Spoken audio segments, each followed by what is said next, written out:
Hello and welcome to the cinema mind. कल 6 नवंबर को ओटीटी प्लेटफॉर्म सोनी लिव इस ओटीटी प्लेटफॉर्म पर एक हॉरर थ्रिलर फिल्म रिलीज की गई है। फिल्म का नाम है वेलकम होम। परेश रावल और उनकी बीवी ने ये फिल्म प्रोड्यूस की है। साथ में और 3 प्रोड्यूसर है, जिसमें से 2 प्रोड्यूसर खुद राइटर और डायरेक्टर हैं।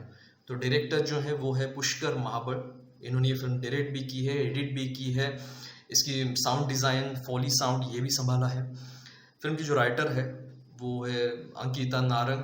स्क्रिप्ट भी लिखी है, साथ में आर्ट डायरेक्शन भी संभाली है। जो सिनेमाटोग्राफर है सईद भोपे, तो उसने सिनेमाटोग्राफी भी संभाली है और साथ में कॉस्ट्यूम डिज़ाइन भी, कॉस्ट्यूम डिपार्टमेंट भी। कहने का मतलब ये बहुत टाइट बजट में बनाई गई फिल्म है। फिल्म के जो एक्टर्स हैं मतलब कश्मीरा ईरानी या अपना स्वर्दा ठिगड़े, शशि भूषण और बहुत सारे एक्टर्स हैं। और ये फिल्म जो है एक ऐसे मुद्दे पर बनाई गई है जो मतलब इस पर ऑलरेडी बहुत सारी फिल्में बन चुकी है, सटल फिल्में बनी हैं। चाइल्ड सेक्सुअल अब्यूज़, मतलब जो छोटे बच्चों का लैंगिक शोषण किया जाता है कुछ सिक मेंटालिटी के लोगों के थ्रू, तो उस पर ये फिल्म बनी है।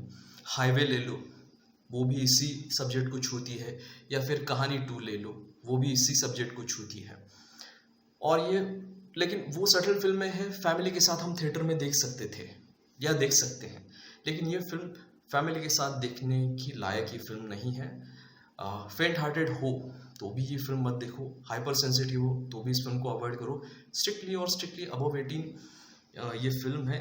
आपने ऑलरेडी ऐसी भयानक किस्म की बहुत मारकाट वाली फिल्में देख रखी हैं, तो इस फिल्म का आप पर ज़्यादा असर नहीं पड़ेगा। लेकिन आपने इससे पहले इस तरह की फिल्में नहीं देखी और आप पहली बार देख रहे हैं, तो शायद इस फिल्म के जो कुछ विजुअल्स है वो आपके दिमाग से 2-3 दिन तक नहीं जा सकते।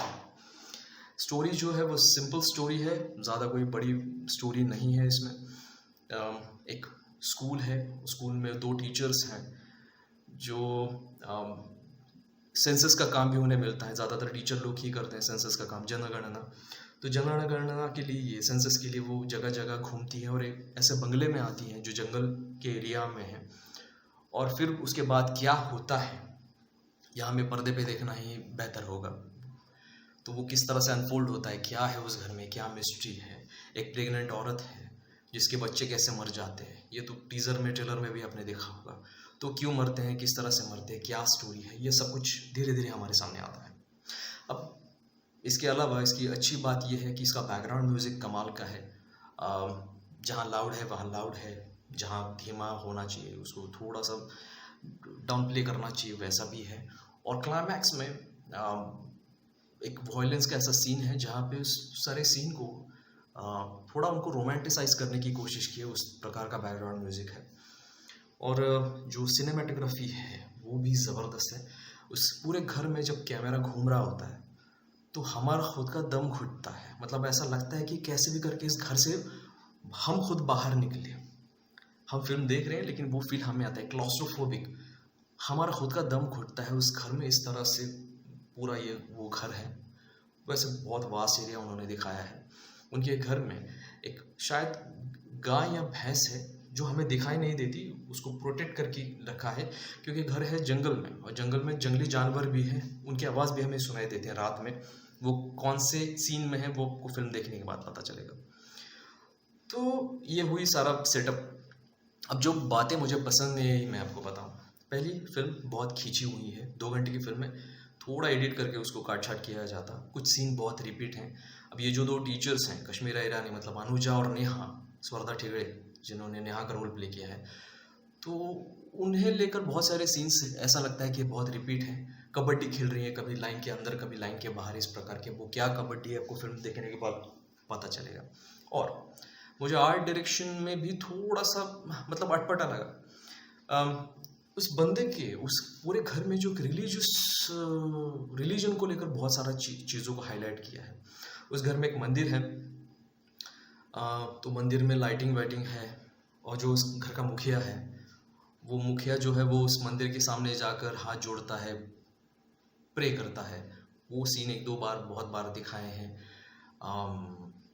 जो उस जो मेन आदमी है, जो मुखिया है, उसकी जो माँ है, वो वॉकर के साथ चलती है और महाभारत देखती है। घर में जहाँ जहाँ हम देखते हैं पॉसिबल है वहाँ पे हमें भगवान की तस्वीरें दिखाई देती है। तो उस बंदे की पूरी रिलीजन को लेकर वो कल्ट फॉलो करने वाला बंदा लगता है।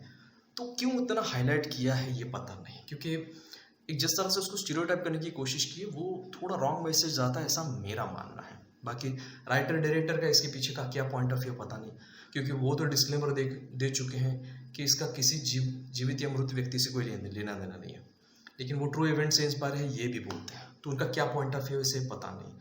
अब जो चाइल्ड सेक्सुअल अब्यूज़ को लेकर फॉरेन में भी पंगे हैं, जो डेवलप कंट्रीज़ है वहाँ पे भी पंगे हैं, यूएस ले लो, यूरोप ले लो, वहाँ पे भी हमसे भयानक चीज़ें हो चुकी हैं।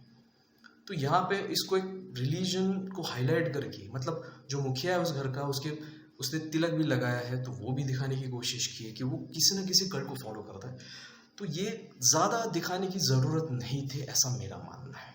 तो ये अटपटा लगा। और दूसरी बात, इसमें जो मर्द हैं इस पूरी फिल्म में वो सारे के सारे पितृसत्ताक वाले, मतलब औरतों को टॉर्चर करने वाले हैं, औरतों को कंट्रोल करने वाले हैं।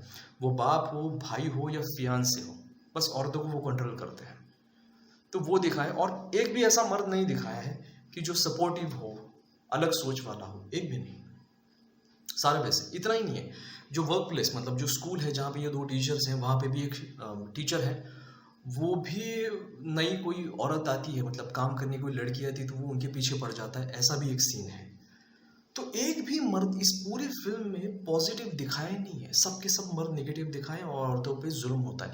मैं ये नहीं कहता कि ये बात नहीं होती है, लेकिन इस फिल्म को, उस चीज़ को लेकर इतना स्टीरियोटाइप किया है कि हमारे दिमाग में फिर अलग इमेजेस आने लगती हैं। वो एक खटकी मुझे चीज़। बट राइटिंग की फ्रीडम है, तो राइटर को लगा तो उसने लिख दिया स्क्रिप्ट को। ये दो चीज़ें अगर मैं छोड़ दूँ, 2-3 चीज़ें, तो बाकी फिल्म बेहतर बनी है। हॉरर अच्छा है इसका, थ्रिल्स भी अच्छे हैं, गूज़बम्स आते हैं, रोंगटे बिल्कुल खड़ा करता है ये, करती है ये फिल्म। बाकी कोई दोष नहीं है इसमें, आप एंजॉय कर सकते हो अगर इस तरह की फिल्में आपको पसंद आए तो। मैं यहीं पे रुकता हूँ। ये वीडियो आपको पसंद आता है तो प्लीज़ लाइक कीजिए, शेयर कीजिए, और चैनल पे आप नए हो तो प्लीज़ सब्सक्राइब कीजिए। ये वीडियो को कैसा लगा कमेंट भी कीजिए, और जैसे मैंने बताया चैनल को सब्सक्राइब कीजिए क्योंकि ये फ्री है। नमस्ते।